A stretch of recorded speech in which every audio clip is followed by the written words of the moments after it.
Welcome friends, मेरे channel टेकी पावन academy में आपका स्वागत है। आज हम एक नई सीरीज़ स्टार्ट करने वाले हैं।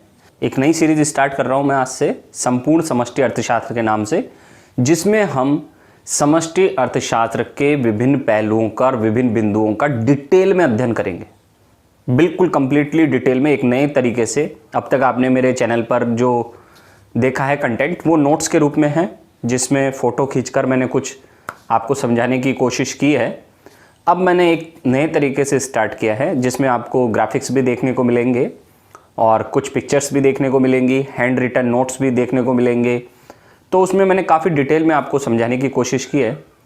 तो आज का हमारा पहला टॉपिक है समष्टि अर्थशास्त्र का अर्थ, परिचय, समष्टि अर्थशास्त्र का क्षेत्र, और उसी दौरान हम ये भी देखने वाले हैं कि अर्थशास्त्र के जनक कौन हैं, समष्टि अर्थशास्त्र के जनक कौन है और व्यष्टि अर्थशास्त्र के जनक कौन है। तो ये सब कंटेंट हम इसी वीडियो में देखने वाले हैं। तो आइए देखते हैं इसको। देखने से पहले एक चीज़ मत भूलना, मेरे चैनल को लाइक एवं सब्सक्राइब करना मत भूलना। दूसरा, नोट्स बनाना मत भूलना, नोट्स जरूर बनाएं। आइए देखते हैं। आज का हमारा टॉपिक है समष्टि अर्थशास्त्र का अर्थ, परिभाषा, समष्टि आर्थिक चर और समष्टि अर्थशास्त्र का क्षेत्र। तो आइए देखते हैं इसके बारे में।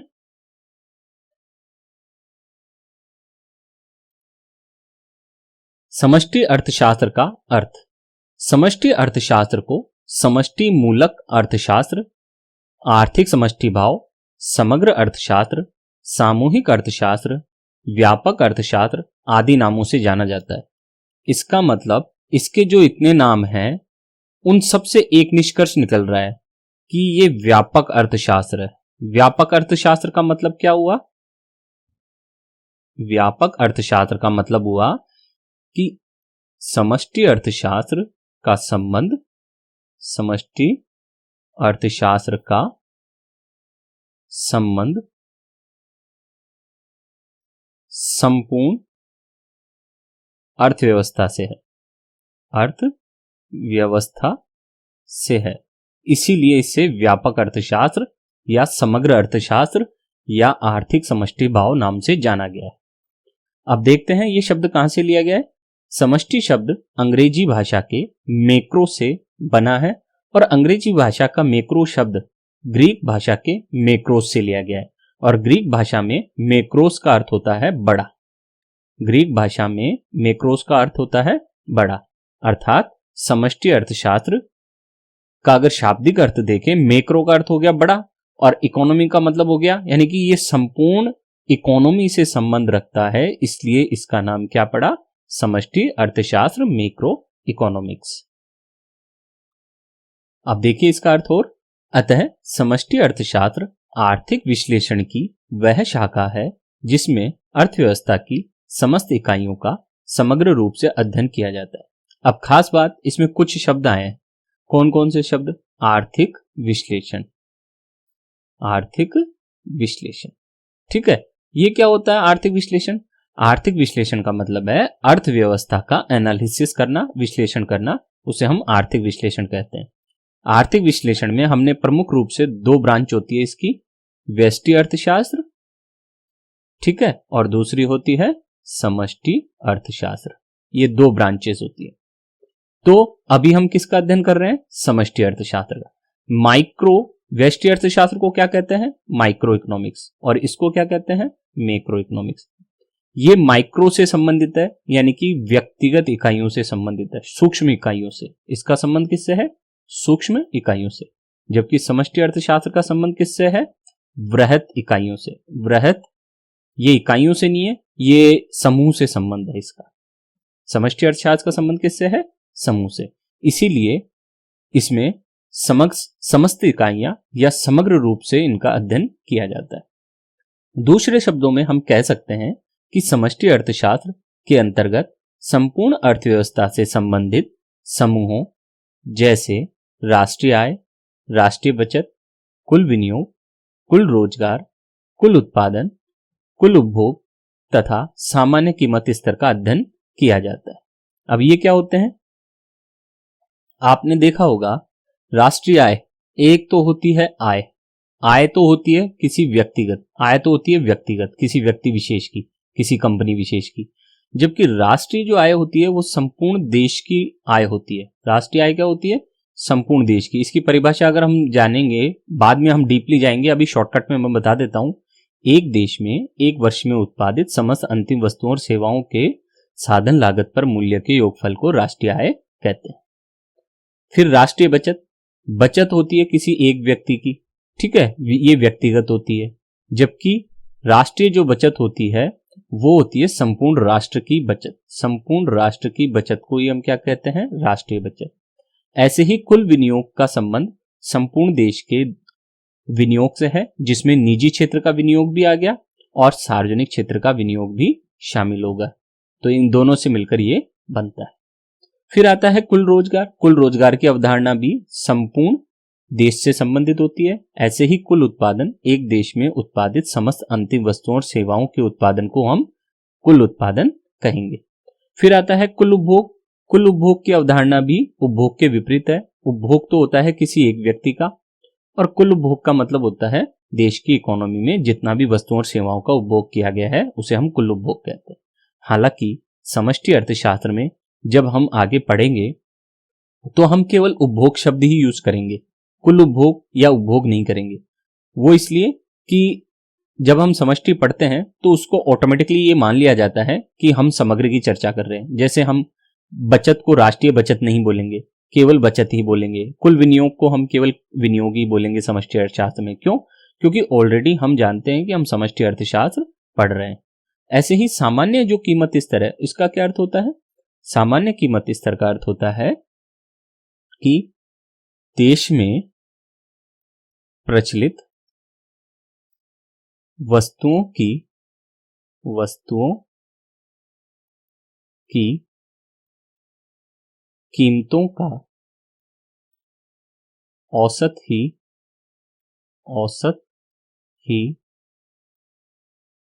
सामान्य कीमत स्तर कहलाता है। सामान्य कीमत स्तर कहलाता है। कीमत स्तर कहलाता, ठीक है। तो आप देख सकते हैं ये कीमत का संबंध तो एक वस्तु विशेष से होता है, जबकि सामान्य कीमत स्तर औसत कीमतें होती हैं जो देश में प्रचलित होती हैं वस्तुएं उनकी। अब आगे बढ़े हम, अब इसकी परिभाषा देखते हैं। ये परिभाषा किसने दी है? प्रोफेसर बोल्डिंग ने। क्या कहा है प्रोफेसर बोल्डिंग ने समष्टि अर्थशास्त्र के बारे में? समष्टि अर्थशास्त्र व्यक्तिक इकाइयों का नहीं बल्कि उनके योग और समूह का अध्ययन करता है। जैसा कि मैंने अभी बताया कि समष्टि अर्थशास्त्र क्या करता है? व्यक्तिगत इकाइयों का अध्ययन नहीं करता। व्यक्तिगत इकाई का अध्ययन ये नहीं करता है। तो फिर किसका अध्ययन करता है? व्यक्तिगत इकाइयों से मिलकर जो समूह बनता है, ये इतनी सारी व्यक्तिगत इकाइयां हैं, इनसे मिलकर जो समूह बनेगा उसका अध्ययन समष्टि अर्थशास्त्र में किया जाता है, ठीक है। इसमें व्यक्तिगत आय के स्थान पर राष्ट्रीय आय का अध्ययन, व्यक्तिगत कीमतों के स्थान पर सामान्य कीमत स्तर का अध्ययन और व्यक्तिगत उत्पादन के स्थान पर राष्ट्रीय उत्पादन का अध्ययन किया जाता है। फिर आगे आते हैं। ये परिभाषा बहुत अच्छी परिभाषा है गार्डनर एकले की, जिससे हमें समष्टि अर्थशास्त्र को समझने में बहुत मदद मिलती है। समष्टि अर्थशास्त्र आर्थिक मुद्दों पर व्यापक रूप से विचार करता है। व्यापक रूप से मतलब समग्र रूप से विचार करता है। इसका संबंध आर्थिक जीवन के संपूर्ण पहलुओं से है और संपूर्ण आयाम से, अर्थात ये संपूर्ण जीवन से संबंधित है, संपूर्ण इकोनॉमी से संबंधित है। इसके लिए उदाहरण दिया है गार्डनर एकले ने कि हाथी के व्यक्तिगत अंगों के कार्य संचालन, आकार तथा पहचान की अपेक्षा उसके कुल आकार, शक्ल एवं संचालन का अध्ययन किया जाता है। अब देखिए मेरी ड्राइंग तो उतनी अच्छी नहीं है, लेकिन मान लीजिए ये हाथी है हमारा, ठीक है। ये हाथी है, ये इसकी सूंड हो गई है, ये इसकी आंखें हो गई हैं और ये इसके बड़े बड़े पैर हो गए हैं, ठीक है। 4 पैर होते हैं तो हम ये बना दिए 4 पैर, और ये इसकी छोटी सी पूंछ हो गई है हाथी।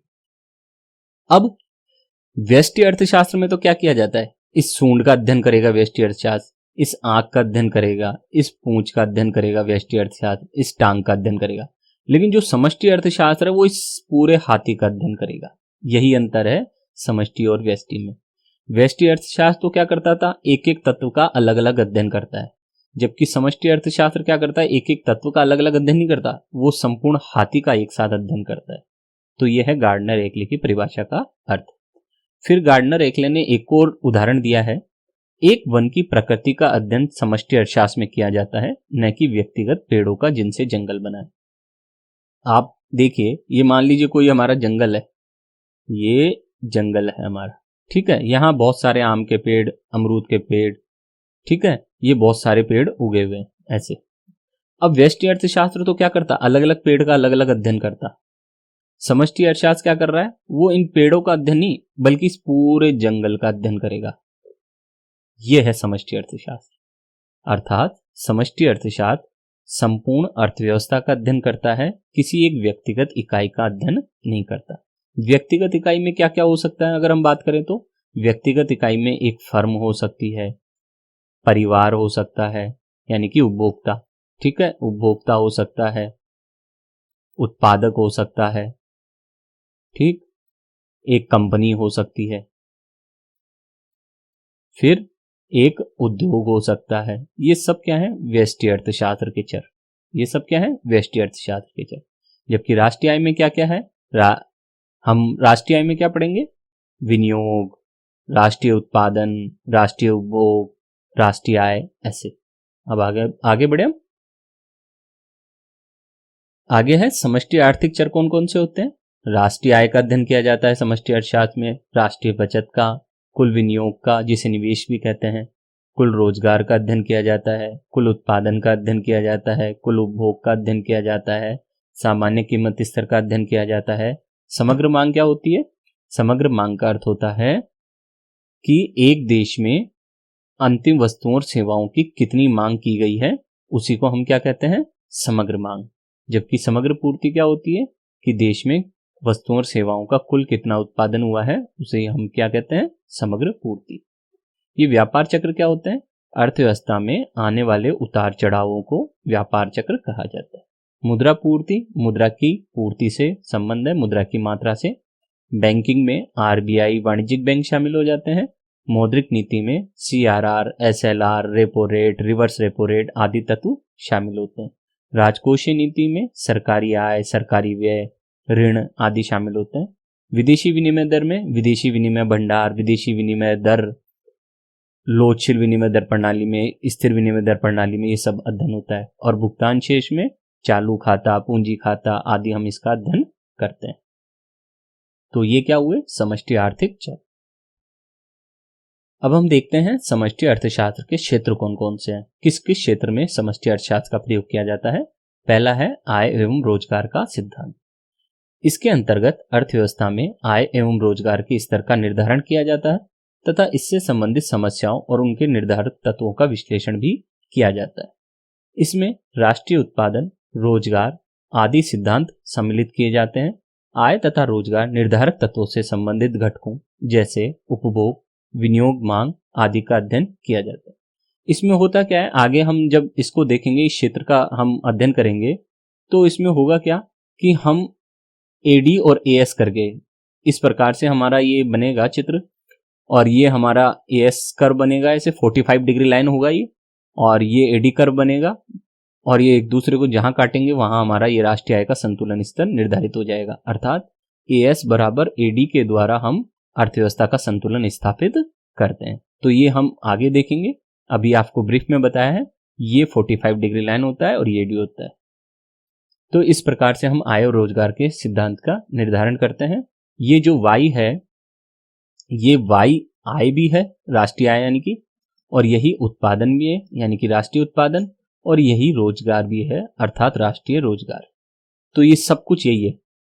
क्यों है, क्योंकि अर्थव्यवस्था में क्या होता है, अर्थव्यवस्था में आय बराबर, आय किसके बराबर होती है, आय बराबर होती है उत्पादन के, और उत्पादन बराबर होता है रोजगार के।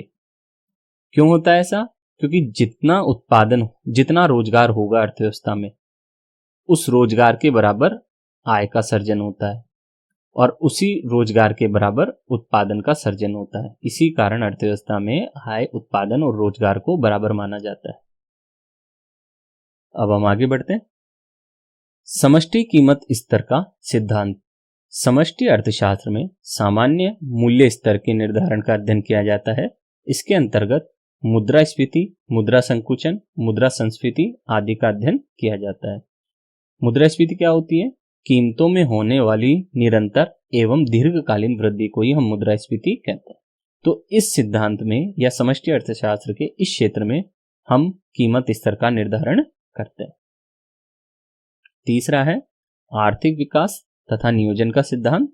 आर्थिक विकास तथा नियोजन का सिद्धांत समष्टि अर्थशास्त्र का एक महत्वपूर्ण सिद्धांत है। जब आप बड़ी क्लास में आएंगे तो एक बुक भी चलेगी इसके ऊपर, MA या MCOM में आएंगे तब एक बुक आएगी डेवलपमेंट इकोनॉमिक्स, आर्थिक विकास के नाम से। उस बुक में संपूर्ण अर्थव्यवस्था के विकास की तुलना अन्य देशों के विकास के साथ की गई है, जिसमें विकसित देश विकासशील देशों पर यह तुलनात्मक अध्ययन होता है। इसके अंतर्गत विकास तथा नियोजन की विधियों को, तकनीकों का अध्ययन किया जाएगा, जिसमें हम कई प्रकार के मॉडल देखेंगे। आर्थिक विकास के हैरड-डोमर मॉडल और भी बहुत सारे मॉडल होते हैं, तो उसका अध्ययन हम करते हैं। फिर है व्यापार चक्रों का सिद्धांत। अर्थव्यवस्था में आने वाले उतार चढ़ावों का विश्लेषण, उनके दुष्प्रभावों पर नियंत्रण तथा इन्हें रोकने के उपायों का अध्ययन समष्टि अर्थशास्त्र में ही किया जाता है। व्यापार चक्रों को नियंत्रित करने के लिए देश में मौद्रिक नीति, राजकोषीय नीति और व्यापार नीति में समायोजन किया जाता है। अब ये क्या होता है? मौद्रिक नीति कौन इंप्लीमेंट करता है? ये IAS लेवल का क्वेश्चन है एक, मैं आपको जो बताने जा रहा हूं उस पर ध्यान देना। क्या है इतना इंपॉर्टेंट कौन सा क्वेश्चन है कि मान लीजिए RBI के गवर्नर ने आपको चाय पर बुलाया। आपको कहां बुलाया? अपने घर चाय पर बुलाया और पूछा आपसे पूछा कि बताइए अर्थव्यवस्था को महंगाई बहुत ज्यादा है तो हम क्या करें? ये प्रश्न पूछा। तो यहां आपको दो चीजों का अंतर देखना है। एक तो होती है मौद्रिक नीति, ठीक, दूसरी होती है राजकोषीय नीति। अब इन दोनों में से कौन सी नीति RBI की है और कौन सी सरकार की है? तो मौद्रिक नीति तो होती है RBI की, अर्थात मौद्रिक नीति पर नियंत्रण का सारा कार्य RBI का होता है।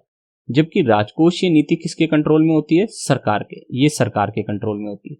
अर्थात जब RBI गवर्नर आपको बुलाए कि बताइए महंगाई बहुत ज्यादा है तो हमें क्या करना चाहिए, तो आपको मौद्रिक नीति के उपकरण बताने चाहिए, CRR के बारे में बताना चाहिए, SLR के बारे में बताना चाहिए, रिवर्स रेपो रेट के बारे में बताना चाहिए, रेपो रेट के बारे में बताना चाहिए, ओपन मार्जिन्स के बारे में बताना चाहिए। ये सब मौद्रिक नीति के उपकरण है।